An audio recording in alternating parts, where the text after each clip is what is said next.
Thank you, Gorda.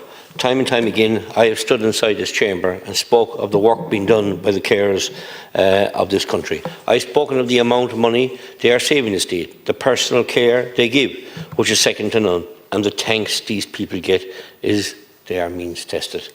I could quote case after case, person after person here, but it seems to fall on deaf ears. We hear in the Dáil quite a lot about human beings. I'm here to say the carers of Ireland are two human beings, and it's about time the government treated them like human beings. Carers of Ireland should not be means tested. Very simply, if they are doing a job, give them the carers allowance. It'll cost the country a hell of a lot more money if the carers did not do their jobs, if they relied on this government to care for their loved ones. Being a carer in this country, especially in the more rural areas of Ireland, it's a lonely life with no support and no financial support for some. Research indicates that women in Ireland, on average, spend twice as much time on caring as men do.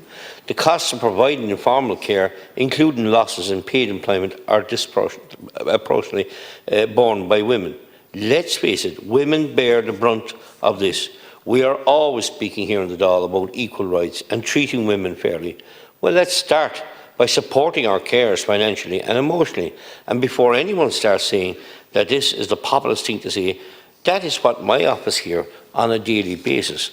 This is what I hear at my clinics every weekend. This is what I heard on the doors while campaigning recently. It's time this government got in touch with the people of this country and listened to what we are telling you. Abolish that means test for the carers of Ireland, Minister. Supporting carers and allowing elderly people and disabled individuals to live at home is of paramount importance. If it not only enhances the quality of life for these individuals, but also contributes to a more inclusive and compassionate society. The government, communities and individuals must work together to create a supportive environment for carers and those they care for. And there's so many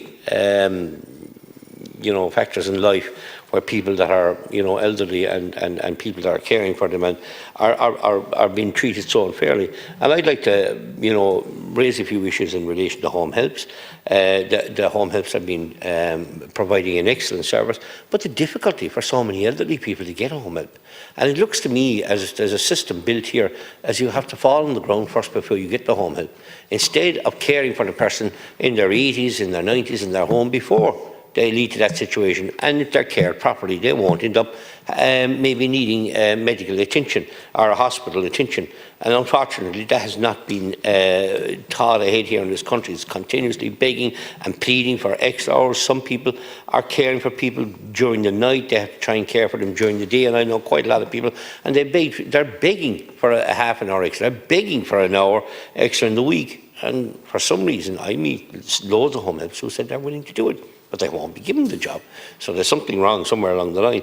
And all the way, I look at a lot of the shocking way elderly people are being treated. And we all do have a person that has cancer came into me recently and can't get a medical card because their income is just slightly too high. Surely be the God, Minister, in this day and age that we can sympathise with a person when they have cancer, they automatically get a medical card until the cancer, please God, is cured and they can get back to normal life. But it's a crazy situation in this country, as far as I know, when people come into this country automatically handed a PPS number and a medical card. Healthy people. Now, if they weren't healthy, I'd accept that. But if they're healthy, they shouldn't be getting a medical card. But the people that are not healthy here, that have contributed to the economy of this country, have paid their taxes, have worked hard, and just need a medical card while they're going through chemotherapy or going through cancer treatment, no. Because you're 5 years over and above, you're 10 years or you're 20. That's a cruel society we live in. It's a cruel society we're living in. And we can't nod your head because that's a fact. Sorry, can I correct something there if you don't mind? That is not correct.